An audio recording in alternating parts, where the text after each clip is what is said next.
할렐루야. 오늘은 지난 시간에 이어 생각을 새롭게라는 제목으로 두 번째 말씀을 전하도록 하겠습니다.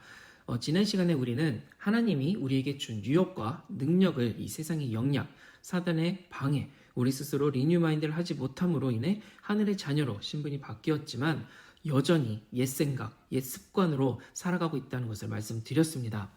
자, 오늘은 성경 가운데 새롭게 된 생각이 어떻게 보여졌는지 살펴보도록 하겠습니다.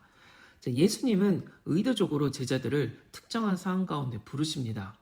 단지 기적을 체험하기 위함이 아니라 제자들의 관점을 열어주기 위함이었습니다. 우리가 정말 배워야 할 것은 하나님의 관점으로 세상을 바라보는 것입니다. 그렇지 않으면 우리의 삶과 문제들 속에서 하나님이 다스리시고 주장하시는 삶을 살 수 없습니다. 그저 수동적인 인생으로 살 수밖에 없는 것입니다.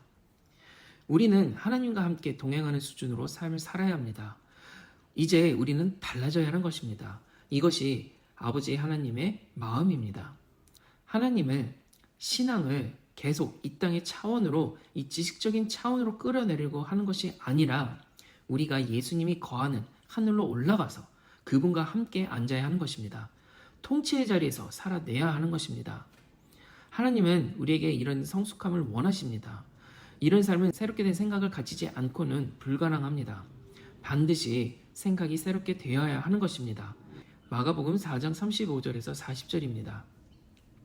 그날 저물 때 제자들에게 이르시되 우리가 저편으로 건너가자 하시니 저희가 무리를 떠나 예수를 배에 계신 그대로 모시고 가매 다른 배들로 함께 하더니 큰 광풍이 일어나며 물결이 부딪혀 배에 들어와 배 가득 차게 되었더라. 예수께서는 고물에서 베개를 베시고 주무시더니 제자들이 깨우며 가로되 선생님이여 우리가 죽게 된 것을 돌아보지 아니하시나이까 하니 예수께서 깨어 바람을 꾸짖으시며 바다더러 이르시되 잠잠하라 고요하라 하시니 바람이 그치고 아주 잔잔하여지더라. 이에 제자들에게 이르시되 어찌하여 이렇게 무서워하느냐 너희가 어찌 믿음이 없느냐 하시니 아멘. 자, 이 장면을 보면 제자들이 물에 빠져 죽을까봐 겁을 내고 있습니다. 그들은 겁먹고 잠자고 있는 예수님을 깨웁니다. 예수님은 일어나서 즉시 풍랑을 잠잠하게 하십니다. 제자들이 풍랑 앞에 예수님을 찾았고 예수님은 그들에게 응답하시고 도와주셨습니다. 자, 여기서 예수님이 제자들에게 질문하십니다. 왜 믿음이 없냐? 예수님은 제자들이 잠을 깨워 요청한 것에 대해서 책망하는 것이 아닙니다. 예수님은 제자들에게 어떻게 권능을 가지고 살 수 있는지, 어떻게 예수님의 이름으로 살 수 있는지 그것을 가르치시는 것입니다. 우리의 삶을 돌아보면 하나님이 이미 우리에게 하라고 시키신 일을 우리는 거꾸로 다시 하나님에게 해달라고 요청합니다. 많은 사람들이 하나님께 귀신을 묶어달라고 요청합니다. 하지만 성경을 제대로 보면 하나님은 우리에게 이미 귀신을 묶을 수 있는 능력을 주셨고 오히려 우리에게 귀신을 쫓아라 라고 명령하셨습니다. 우리는 이 이야기를 통해서 두 가지를 배울 수 있습니다. 자, 첫째는 예수님은 자신이 주무시던 자리에서 평강을 선포하셨습니다. 예수님 안에 평강과 믿음이 있었기 때문에 풍랑이라는 이 극심한 상황 가운데서도 예수님은 평안하게 주무실 수 있었습니다. 여러분, 내 자신 안에 없는 것은 절대 남에게 줄 수 없습니다. 예수님 안에 있는 것은 평강이었고 그 평강이 풍랑보다 강했던 것입니다. 이 새롭게 된 생각이란 우리 내면의 실제가 실제 상황보다 강하다는 것을 믿는 것입니다.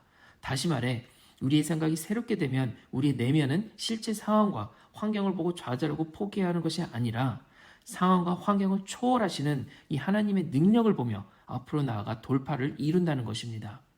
새롭게 되지 않은 생각, 이 세대를 본받은 생각은 보이는 실제 상황을 절대로 뛰어넘을 수 없습니다. 새롭게 되지 않은 생각의 결론은 결국 눈에 보이는 이 세상인 것입니다. 예수님 안에 있는 평강과 믿음이 예수님으로 하여금 풍랑 가운데 잠을 잘 수 있게 한 것입니다. 예수님의 이 내면의 평강과 믿음이 환경을 바꿔버린 것입니다. 내면의 이 힘이 자연계가 반응하고 순종한 것입니다. 우리가 매일 분노하고 불안해하고 두려움 가운데 살고 있지만 그것은 우리 안에 있는 실제가 우리의 삶에 영향을 주고 지배하고 있다는 증거입니다. 우리가 아무리 웃는 모습으로 감추려고 해도 내 안에 있는 것들은 전달되는 것입니다. 이것이 우리 모두가 매일같이 경험하고 있는 삶인 것입니다. 예수 안에 있는 이 믿음과 평강이 그 배에 탄 모든 사람들의 문제를 해결했습니다. 정말 중요한 것은 바로 우리 안에서 먼저 승리를 해야 된다는 것입니다. 내 내면에서 우리는 승리자가 되어야 되는 것입니다. 저와 여러분 모두가 이런 예수님의 평강을 가지고 세상을 이기는 하늘의 자녀가 될 것을 예수님의 이름으로 선포합니다. 아멘.